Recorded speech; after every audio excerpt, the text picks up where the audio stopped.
Good morning, viewers, and welcome back to yet another episode of Legends of Road Transport, sponsored by Ashok Leyland and powered by Gulf Oil Lubricants. Friends, some years back, a very senior transporter told me that road transport as a business is a gold mine. One should just know the right technique and the right systems to pull out the gold at the right time and from the right place. Today, our legend heads one such company which started its journey with just 2 trucks. And today they are not just into transport, but they are into a lot of other things. They have diversified from simply being a road transport company to a logistics service provider using not just trucks, but multimodal transportation. And not only that, this company also entered into one of the most successful joint ventures in the road transport industry by tying up with a Korean logistics giant. And heading this company, and the person who started this company from scratch, is our legend of the month, Mr. Krishan Agarwal from CJ Darcel Logistics. KKG started Delhi Assam Roadways Corporation, which was later transformed into Darcel Logistics, and then the JV with CJ happened and the company is now known as CJ Darcel Logistics, which is one of India's largest logistics company. In this very special interview in the Legends of Road Transport, sponsored by Ashok Leyland and powered by Gulf Oil Lubricants, KKG takes us through the journey from Delhi Assam Roadways Corporation to what it is today, CJ Darcel Logistics. We will be back with our interaction with KKG after this very short break. You are watching Legends of Road Transport, sponsored by Ashok Leyland and powered by Gulf Oil Lubricants.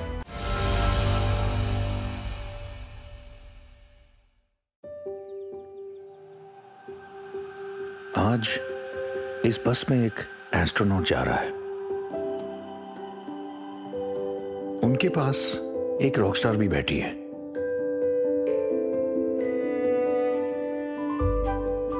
इनके बीच एक lawyer भी है, एक engineer भी है,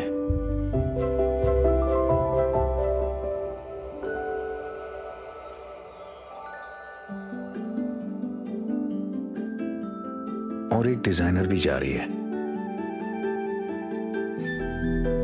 क्योंकि इस बस में सिर्फ बच्चे नहीं,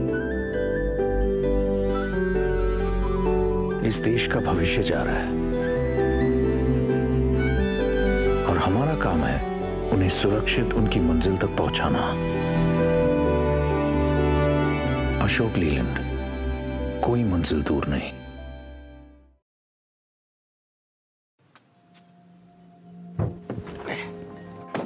लाओ पकड़ाते भाई।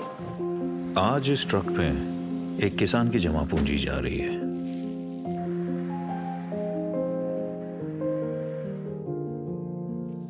एक दुकानदार की तरक्की भी है,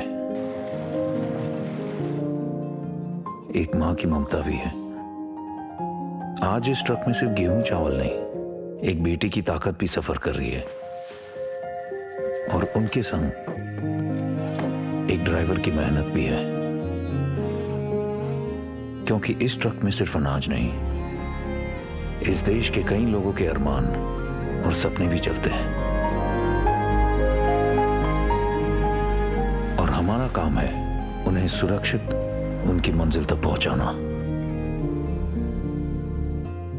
अशोक लीलैंड, कोई मंजिल दूर नहीं।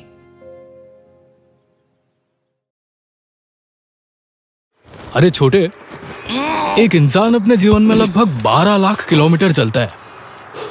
उस हिसाब से तो हम ट्रक से भी ज्यादा चल रहे। सोचने वाली बात है। अपने अशोक लेलैंड में कौन सा ऑयल? इसमें सोचने वाली कोई बात ही नहीं है।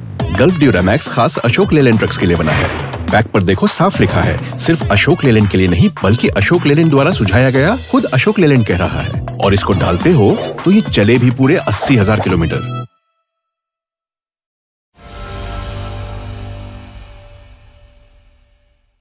Welcome back to Legends of Road Transport, sponsored by Ashok Leyland and powered by Gulf Oil Lubricants.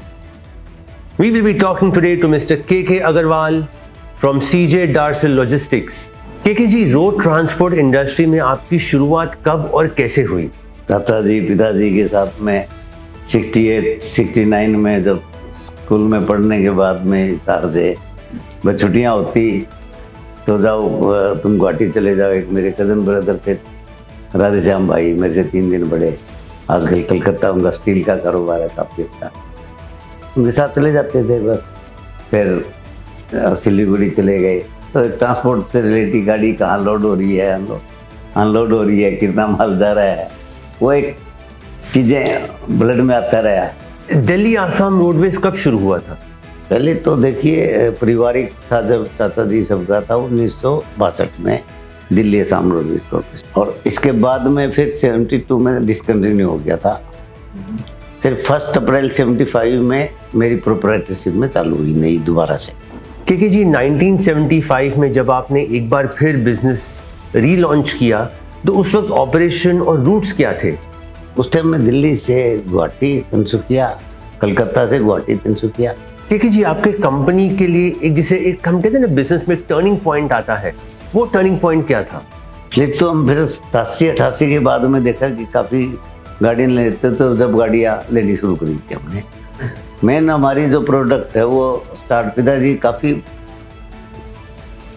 Bold थे, तो जैसे भाई हासीमारा में आसाम के लिए गाड़ी जाती तो हासीमारा में कानबाई में विद वेपन चलना पड़ता था, अदरवाइज वहाँ पर गाड़ियों को जंगल में लूट लेते थे।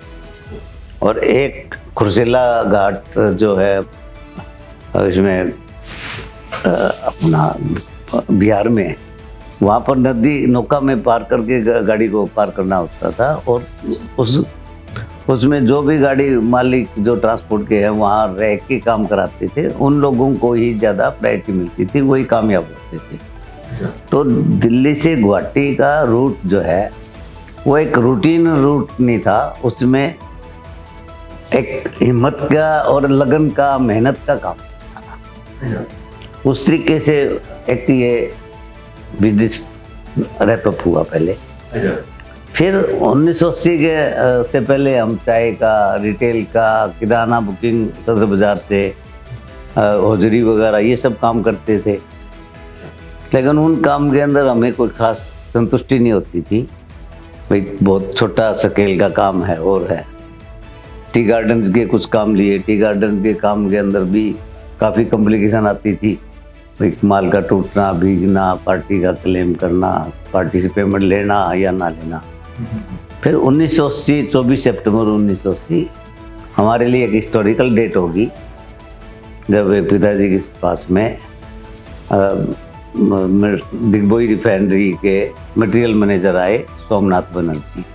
उन्होंने 2 गाड़ी का ऑर्डर किया और वो पिताजी ने बड़ी अपनी सिंपलिसिटी में वो एक्सेप्ट कर लिया ऑर्डर, विदाउट एनी रेट वगैरह का सब देख के, और इसके बाद वो बहुत प्रभावित हो गए। फिर हमें लॉन्ग टर्म कॉन्टैक्ट मिलने लगे, और वो जब हमने एक ऑनेस्टी, ट्रांसपेरेंसी और लोवेस्ट पॉसिबल मार्जिन के साथ काम किया, तो सबसे पहले डिगबोई रिफाइनरी में रेपुटेशन बनी, फिर कल साथ ही मार्गरेटा कोल इंडिया के अंदर, फिर इंडियन ऑयल ने टेक ओवर कर लिया, एक्वायर कर लिया डिगबोई रिफाइनरी को 1982 में।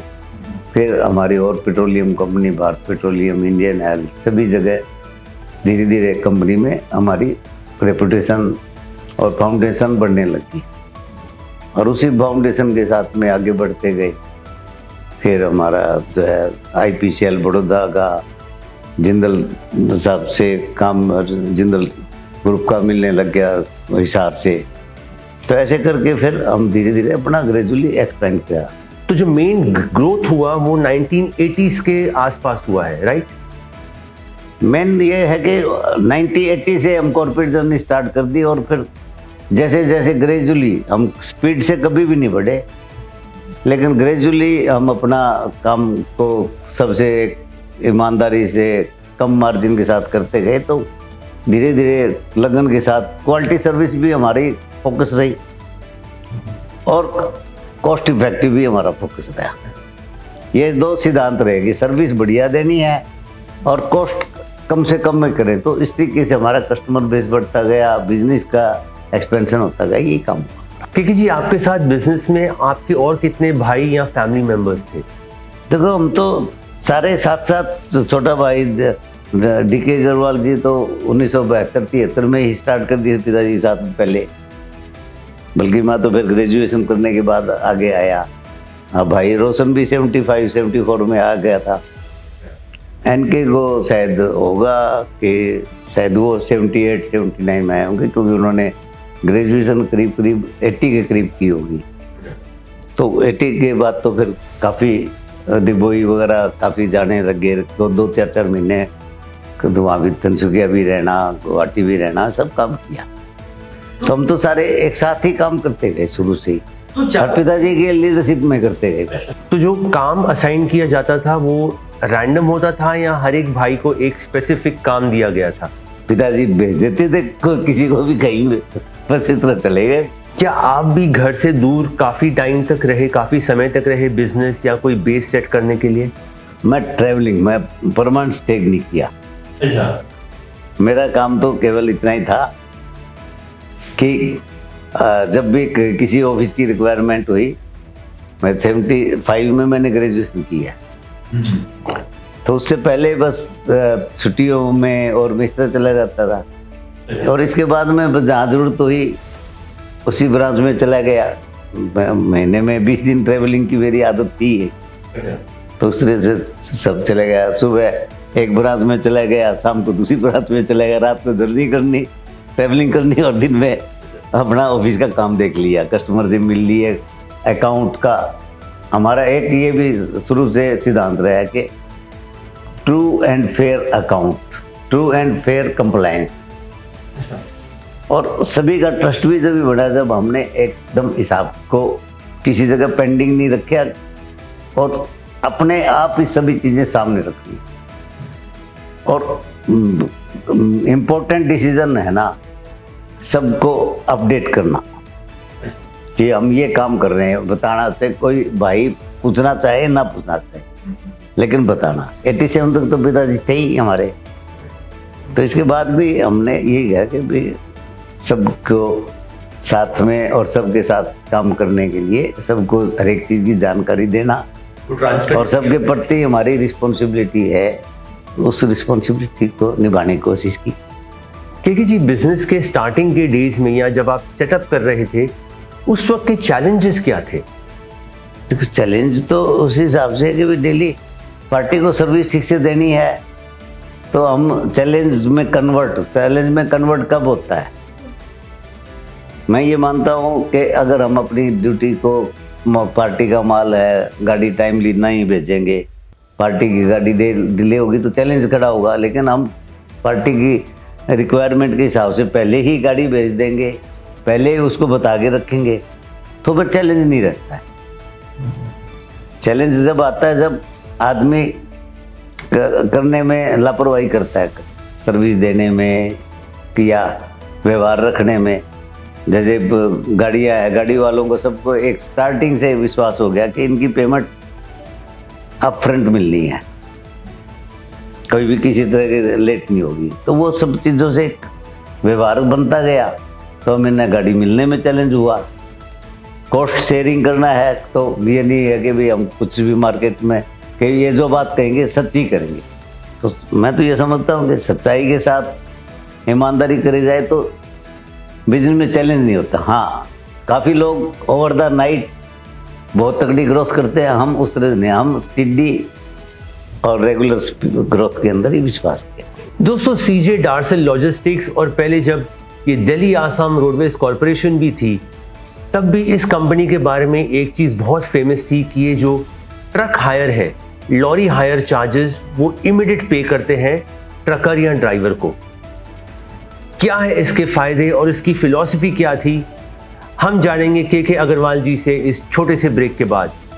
आप देख रहे हैं legends of road transport, sponsored by Ashok Leyland and powered by Gulf Oil Lubricants. See you on the other side of this very short break.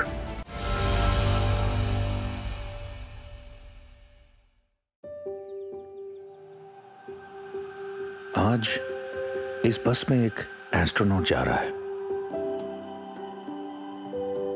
उनके पास एक रॉकस्टार भी बैठी है।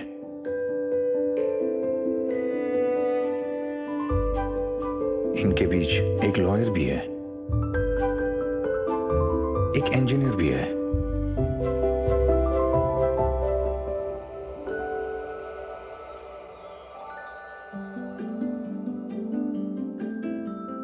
और एक डिजाइनर भी जा रही है। क्योंकि इस बस में सिर्फ बच्चे नहीं, इस देश का भविष्य जा रहा है और हमारा काम है उन्हें सुरक्षित उनकी मंजिल तक पहुंचाना। अशोक लीलैंड, कोई मंजिल दूर नहीं।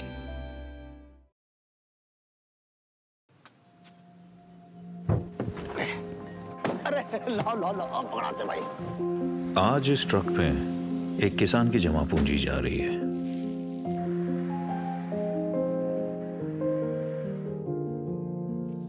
एक दुकानदार की तरक्की भी है,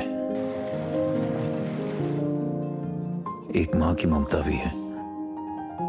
आज इस ट्रक में सिर्फ गेहूं चावल नहीं, एक बेटी की ताकत भी सफर कर रही है और उनके संग एक ड्राइवर की मेहनत भी है।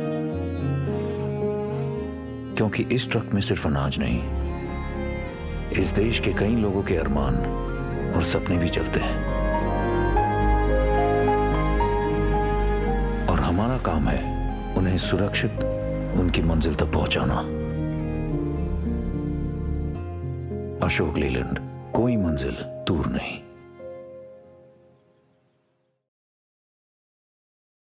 अरे छोटे, एक इंसान अपने जीवन में लगभग 12 लाख किलोमीटर चलता है। उस हिसाब से तो हम ट्रक से भी ज्यादा चल रहे। सोचने वाली बात है। अपने अशोक लेलैंड में कौन सा ऑयल? इसमें सोचने वाली कोई बात ही नहीं है। गल्फ ड्यूरामैक्स खास अशोक लेलैंड ट्रक्स के लिए बना है। पैक पर देखो साफ लिखा है, सिर्फ अशोक लेलैंड के लिए नहीं बल्कि अशोक लेलैंड द्वारा सुझाया गया, खुद अशोक लेलैंड कह रहा है। और इसको डालते हो तो ये चले भी पूरे 80,000 किलोमीटर।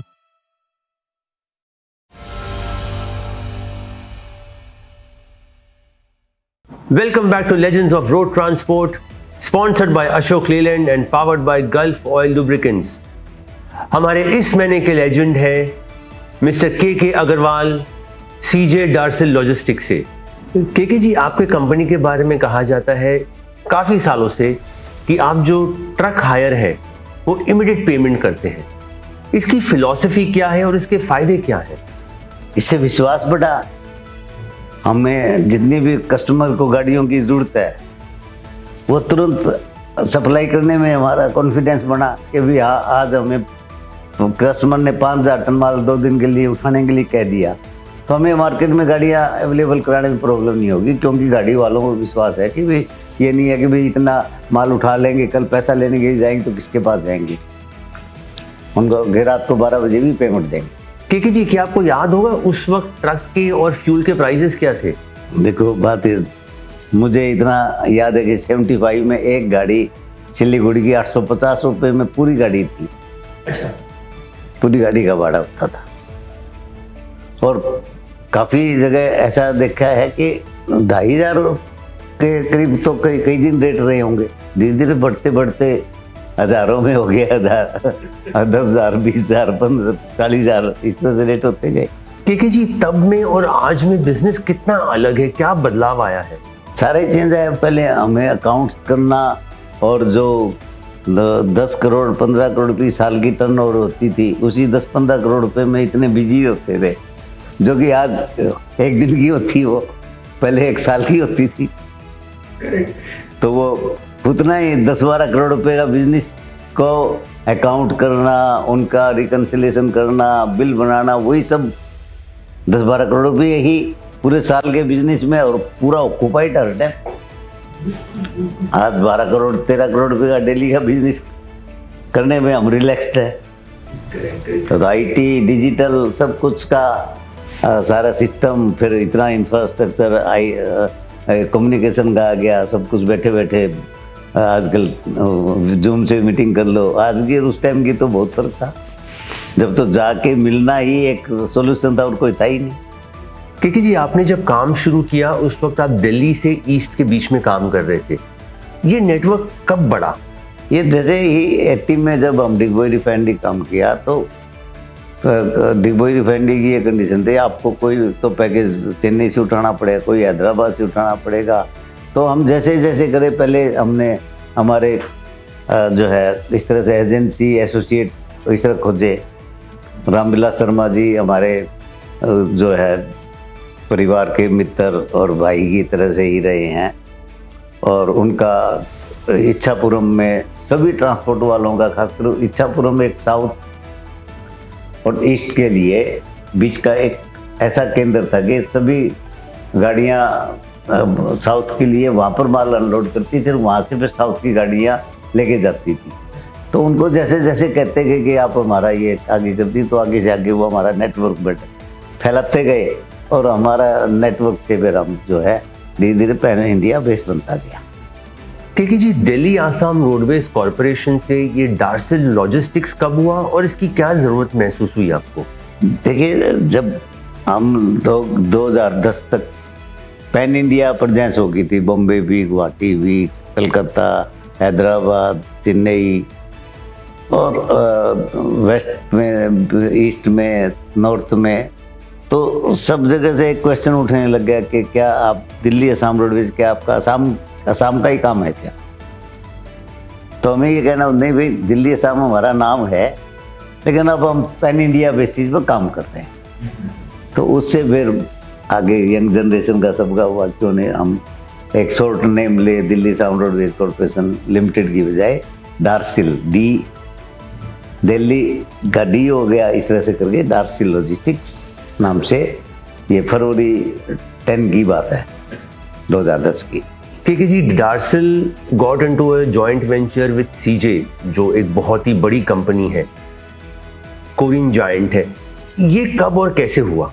6 में हमने रेलवे का लाइसेंस मिल गया था। जब लाइसेंस वो डाला था तो उस टाइम सिटी बैंक ने और IDFC ने हमारे साथ इंटरेस्ट दिखाया इक्विटी का। फिर IDFC ने फाइनल कर लिया था, और फिर IDFC ने फिर हमारे को आगे ये कहा कि भाई हमें किसी स्ट्रेटजिक इन्वेस्टर के साथ में जाना चाहिए। तो फिर हम लोगों को KPMG के थ्रू हमने मैंडेट दे दिया था।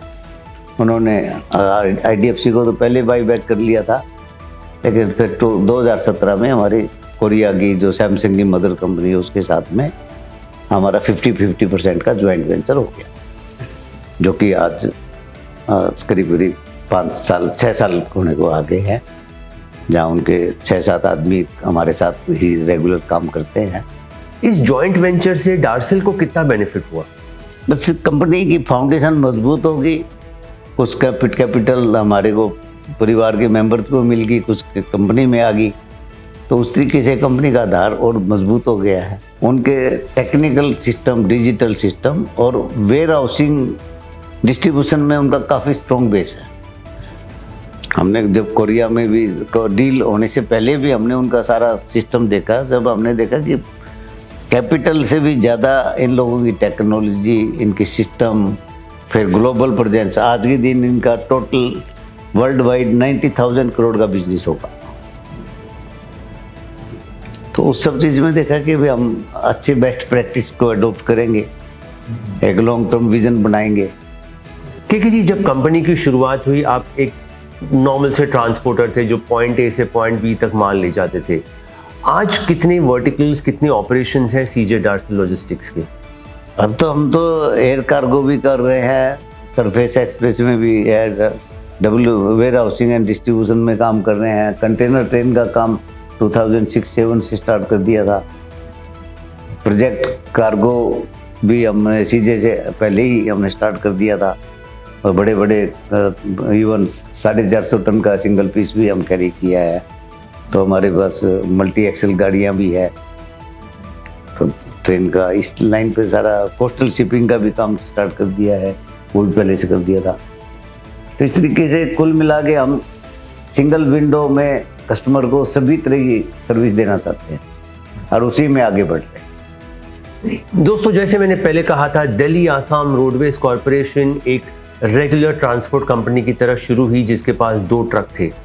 आगे चल के वो डार्सल लॉजिस्टिक्स हुई और उसके बाद सीजे डार्सल लॉजिस्टिक्स। तो आज क्या ऑपरेशंस है कंपनी के, किस वर्टिकल्स में है कंपनी, हम जानेंगे के अग्रवाल जी से इस छोटे से ब्रेक के बाद। आप देख रहे हैं legends of road transport, sponsored by Ashok Leyland and powered by gulf oil lubricants.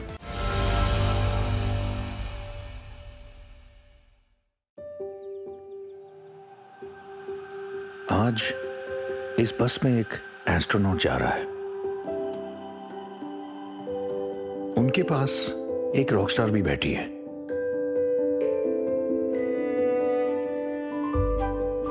इनके बीच एक लॉयर भी है,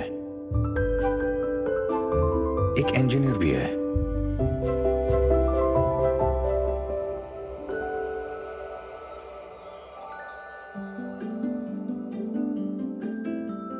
और एक डिजाइनर भी जा रही है, क्योंकि इस बस में सिर्फ बच्चे नहीं, इस देश का भविष्य जा रहा है। और हमारा काम है उन्हें सुरक्षित उनकी मंजिल तक पहुंचाना। अशोक लीलैंड, कोई मंजिल दूर नहीं।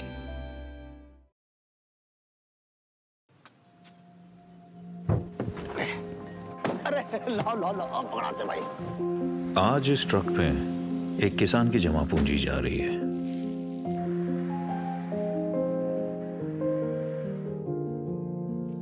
एक दुकानदार की तरक्की भी है, एक मां की ममता भी है। आज इस ट्रक में सिर्फ गेहूं चावल नहीं, एक बेटी की ताकत भी सफर कर रही है, और उनके संग एक ड्राइवर की मेहनत भी है। क्योंकि इस ट्रक में सिर्फ अनाज नहीं, इस देश के कई लोगों के अरमान और सपने भी चलते हैं। और हमारा काम है उन्हें सुरक्षित उनकी मंजिल तक पहुंचाना। अशोक लीलैंड, कोई मंजिल दूर नहीं।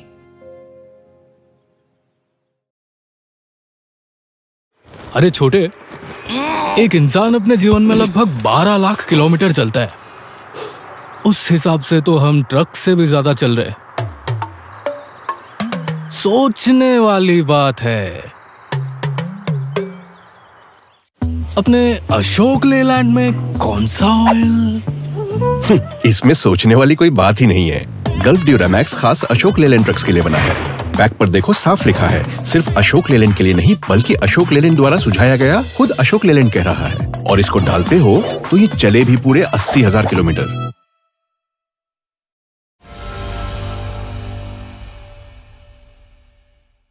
Welcome back to Legends of Road Transport, sponsored by Ashok Leyland and powered by Gulf Oil Lubricants. आज हम बात कर रहे हैं मिस्टर के अग्रवाल जी के साथ, जो फाउंडर थे दिल्ली आसाम रोडवेज कॉरपोरेशन के, जो कंपनी आज सीजे डार्सल लॉजिस्टिक्स के नाम से जानी जाती है। के जी, हम जब पुराने ट्रांसपोर्टर्स से बात करते हैं तो वो अक्सर कहते हैं कि उन दिनों में प्रॉफिट मार्जिन जो था वो बहुत ज़्यादा था, बहुत अच्छा था, लेकिन आज के दिन वो बहुत कम हो गया है। इस पे क्या ख्याल है आपके? कंपटीशन तो ग्लोबल कंपटीशन है।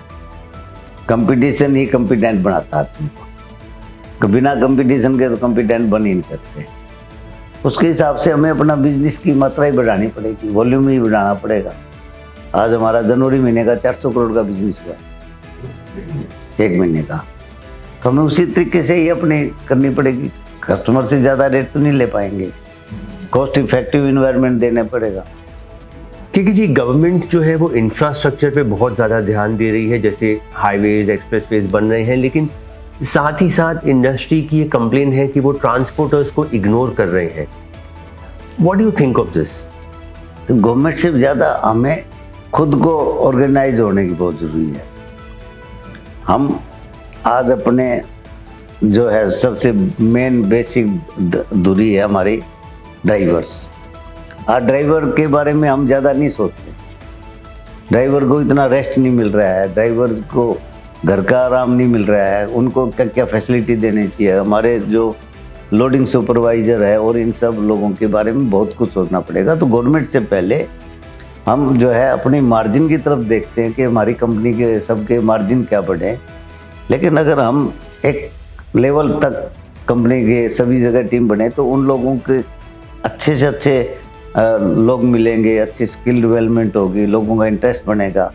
ये सब चीज़ों में सबसे फर्स्ट मैं सोच रहा हूँ गवर्नमेंट से पहले हमें अपने ड्राइवर्स की और जो लोडिंग वगैरह पे जो एकदम साइट पर जाके दिन और रात जो काम करते हैं धूल में मिट्टी में सभी तरह का, उनके ऊपर में केयर करेंगे तो इसके बाद एफिशिएंसी भी आएगी और रिस्पेक्ट भी बढ़ेगी ट्रेड में, और वे लोग जो है और अच्छी तरीके से चिंतन कर सकेंगे। अगर उनको हम एक्सप्लॉइट, हम पार्टियां हमारे को एक्सप्लॉइट करेगी और हम उनको एक्सप्लॉइट करेंगे नहीं।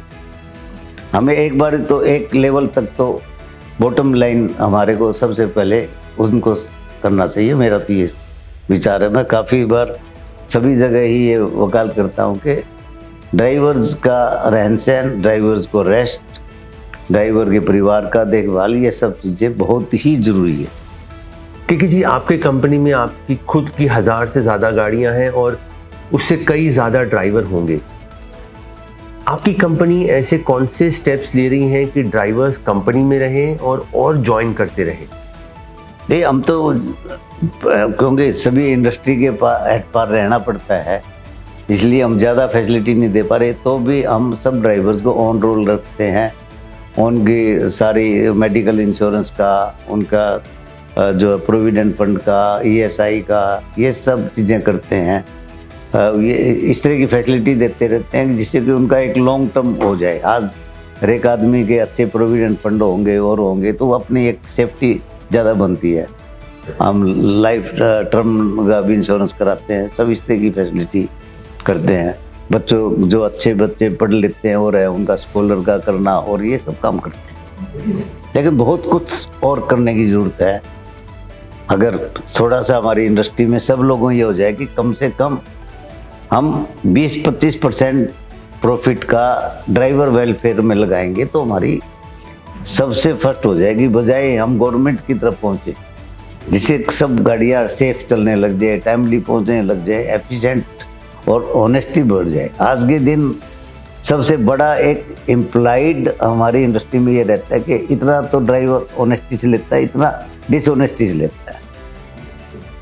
वो चीज़ हमारा डिसऑनेस्टी, हम सबको अटमोस्ट गुड फेथ हर बिजनेस का नियम है, तो हम अटमोस्ट गुड फेथ की जगह बैड फेथ क्यों मानते थे? क्योंकि जी सीजे डार्सल लॉजिस्टिक्स में आपके फैमिली मेंबर्स में से ही जो नेक्स्ट जनरेशन है उसमें से काफ़ी लोग हैं। कितने हैं इस वक्त? हमारे तो भाई समझ लो कि हम 4 भाई हैं, 4 भाइयों के 7 बेटे हैं। साथ में एक बड़े वाला बेटा जो है वो पहले स्टार्टिंग में 8-10 साल हमारे को पूरी सपोर्ट करी है टेक्नोलॉजी में और इसके बाद उसने अपनी कंपनी, सॉफ्टवेयर कंपनी बनाई। बाकी सब हमारे साथ ही काम कर रहे हैं और हम भी इंजॉय कर रहे हैं, वो भी इंजॉय कर रहे हैं। क्योंकि जी सीजे डार्सल के फ्यूचर प्लान्स क्या हैं? और कॉस्ट इफेक्टिव सर्विस देना और अलग अलग मीन से कौन से मल्टी मॉडल से किस टाइप से हम अपनी कस्टमर को टाइमली मटेरियल की सप्लाई कर सकते हैं, कितने कम रेट में कर सकते हैं, वही हमारी फ्यूचर प्लान है। हम जो है $1 बिलियन की 7,527 तक का हमारा टारगेट है कि बिजनेस हो। क्योंकि जी सीजे डार्सल जो है वो सारे मोड्स यूज़ कर रही हैं, चाहे वो एयर हो, रोड हो, रेलवेज़ हो। तो क्या ये एक कॉम्पिटिटिव एज है बाकी ट्रांसपोर्टर से जो सिर्फ रोड यूज़ कर रहे हैं? बस ये है कि हम बिजनेस को थोड़ा इजीली कस्टमर को सर्विस दे पाएंगे कितने भी घंटे, हर एक तरह का मॉडल से। आज रेलवे से और हम कस्टमर को रेल और रोड सबका मिक्स करके सर्विस देते हैं कि आपका साल में 50,000 टन माल जाएगा तो हम इतना आधा रेल से भेज देंगे, आधा रोड से भेज देंगे, तो किसी भी मोड पे प्रेशर नहीं पड़ता।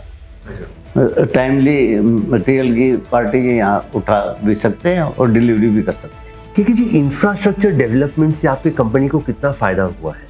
इसी से हम आज इतने बड़े स्केल कर पाए हैं बिजनेस को। अगर टाइमली और इतने हमारे टर्न अराउंड नहीं होते, सब चीज़ नहीं होते, कोस्ट को हम नीचे कम्पिटिटिव एज पर जब भी लेके आ पाए जब गाड़ियों का ट्रिप ज़्यादा लग जाती है, रोड बढ़िया बने हुए हैं, इस सब चीज़ से ही आज हम जनवरी में 400 करोड़ रुपए पहुंच पाए हैं। तो यही फायदा ही है। अगर भी वॉल्यूम हुआ है तो सर्वाइवल है। आज हम 160 करोड़ रुपए का साल का हमारा सैलरी का बिजनेस है पे आउट, तो बिकॉज ऑफ सभी चीज़ों में एफिशिएंसी, सब नया इंफ्रास्ट्रक्चर से सब कुछ हुआ है, उससे ही हम अपनी टीम को बढ़ा पाए हैं और बिजनेस का वॉल्यूम बढ़ा पाए हैं और आगे भी उसको और स्केल अप कर सकेंगे। केके जी, आप भी कई ट्रांसपोर्ट एसोसिएशन से जुड़े हुए हैं, क्या आपको लगता है इनकी वर्किंग इफेक्टिव है? और इफेक्टिव होने की जरूरत है। बाकी देखो, सभी से मिलके काम करने का एक अच्छा प्लेटफॉर्म है और हमें अपना गर्व है कि हमारी ऑल इंडिया ट्रांसपोर्ट कांग्रेस और all India transport welfare association सभी ट्रांसपोर्टर्स के और अपने ड्राइवर भाइयों के, गाड़ी ओनर के बारे में एक अच्छा तालमेल करके आपस में बातचीत करते हैं और अपनी समस्याओं को सरकार के पास भी लेके जाते हैं और आपस में भी हम डिस्कशन करते हैं, उनका निराकरण निकालते हैं। इनकी वर्किंग कैसे सुधारी जा सकती है या कैसे बेटर हो सकता है, इस पर कोई आपके सजेशंस? और जैसे आज एसोचैम फिक्की वगैरह जो ऑर्गेनाइज तरीके से करते हैं, उसी तरीके से यहाँ भी हमारे को उसी तरीके से ऑर्गेनाइज तरीके से प्रोफेशनल लोगों को भी लेके काम को करना चाहिए। आज हम उनका इंफ्रास्ट्रक्चर बढ़ाने की जरूरत है, उनका ऑफिस स्पेस वगैरह सभी चीज़ें ठीक से करनी पड़ेगी, जिससे कि वो सरकार के साथ सबके साथ में एक प्लान तरीके से काम कर सके, कैसे कैसे बेटरमेंट करें। साथ ही साथ उनको, जैसे आज इंडियन बैंक एसोसिएशन है, हर बैंक का इंटरेस्ट वॉच करती है। अगर उन्होंने किसी एक बैंक के साथ किसी तरह का किसी डील नहीं तो उनका कोर्ट में सिविल रिकॉर्ड सारा खराब हो सकता है।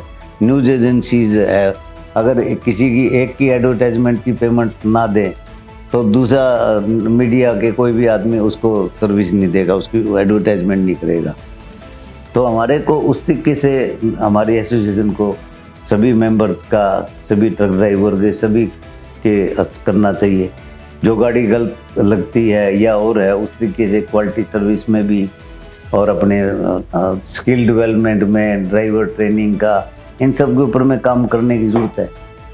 केके जी, क्या आपको लगता है इंडस्ट्री में एक यूनिटी की कमी है ओवरऑल? जितनी है उतनी काफ़ी नहीं है, इसमें और भी ज़्यादा करने की ज़रूरत है। कैसे कर सकते हैं ये यूनिटी, कैसे ला सकते हैं? ऑर्गेनाइज ज़्यादा करना पड़ेगा, ज़्यादा फ्रिक्वेंट मीटिंग भी करनी पड़ेगी, इसके ऊपर समय भी देना पड़ेगा। आज इसकी ज़रूरत इतनी महसूस नहीं कर रहे हैं हमारे मेंबर, जबकि ज़रूरत बहुत तकड़ी है। बेस्ट से बेस्ट चीज़ें करें, सभी मेंबर्स के कोड ऑफ कंडक्ट बने, वो सब चीज़ों से हो सकती है। केके जी, ऐसे कई यंगस्टर्स हैं जो रोड ट्रांसपोर्ट इंडस्ट्री ज्वाइन करना चाहते हैं, चाहे वो फैमिली बिजनेस हो या अपना शुरू करना चाहते हैं, उनके लिए कोई मैसेज? सब चीज़ों से हो सकती है। पहले गौ जी, बहुत से ऐसे लोग हैं जो ट्रांसपोर्ट इंडस्ट्री में आना चाहते हैं, चाह भी रहे कि आए। आपने एक गाड़ी से शुरू किया, आज आप यहाँ तक आए हैं। कोई ऐसा मैसेज यंगस्टर्स के लिए या ऐसे लोगों के लिए जो इस इंडस्ट्री में आना चाहें? हम तो यही करें कि ये एक बहुत प्राउड फील करने वाला काम है, बहुत वर्क विद प्लेजर, बहुत ही सुंदर तरीके से हम काम कर सकते हैं और हमारे यंगस्टर को आना चाहिए, जिससे कि देश की और इफ़ेक्टिव एफिशिएंट सर्विस देश के लोगों को safe and sound material timely delivery करें। यही हमारी ड्यूटी बनती है कि एक देश में बेस्ट से बेस्ट इंफ्रास्ट्रक्चर लॉजिस्टिक सर्विस दी जाए और लॉजिस्टिक के साथ देश की ग्रोथ है और देश की ग्रोथ के साथ लॉजिस्टिक की ग्रोथ है। फाइनली केके जी, इस CJ Darcel Logistics aiming to be India's #1 logistics company? हमारा विजन तो यही है और हमारा स्लोगन भी ये है कि एक दिन हमें #1 कंपनी बनना है। अब वो सब आगे से आगे हमारे कस्टमर्स और हमारे वेंडर्स सभी स्टेक होल्डर के साथ ही एक दिन नंबर 1 होंगे, यही विश्वास है। Well friends, that was the interaction with our legend of the month, Mr. K.K. Agarwal from CJ Darsal Logistics. ये जर्नी कोई आसान नहीं रही है, काफ़ी अप्स एंड डाउन हुए हैं, लेकिन इस कंपनी ने अपनी नींव इतनी मजबूत बनाई है और यंगस्टर्स इसे आगे ले जा रहे हैं। Let's wait and watch when CJ Darsal Logistics becomes India's #1 logistics service provider. We will be back again next week with another very interesting interview. हम BS4 से BS6 की तरफ आ गए और अब BS6 फेज 2 आने जा रहा है। तो क्या है BS6 फेज 2? हम जानेंगे अगले हफ्ते एक बहुत ही स्पेशल इंटरव्यू में। आप देख रहे थे legends of road transport, sponsored by Ashok Leyland and powered by gulf oil lubricants. We will see you again next week. Until then, stay safe. जय हिंद। आज इस बस में एक एस्ट्रोनॉट जा रहा है। उनके पास एक रॉकस्टार भी बैठी है।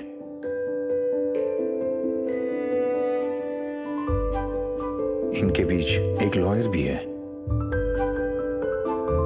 एक इंजीनियर भी है,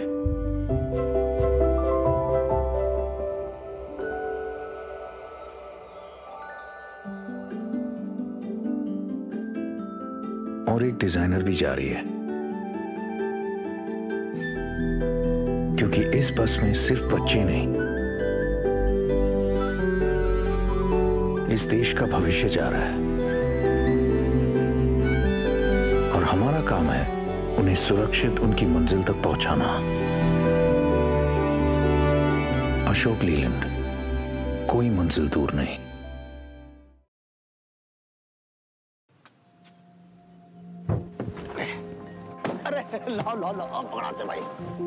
आज इस ट्रक पे एक किसान की जमा पूंजी जा रही है।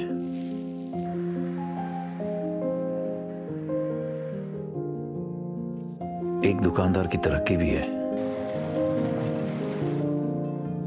एक मां की ममता भी है। आज इस ट्रक में सिर्फ गेहूं चावल नहीं, एक बेटी की ताकत भी सफर कर रही है और उनके संग एक ड्राइवर की मेहनत भी है। क्योंकि इस ट्रक में सिर्फ अनाज नहीं, इस देश के कई लोगों के अरमान और सपने भी चलते हैं और हमारा काम है उन्हें सुरक्षित उनकी मंजिल तक पहुंचाना। अशोक लीलैंड, कोई मंजिल दूर नहीं।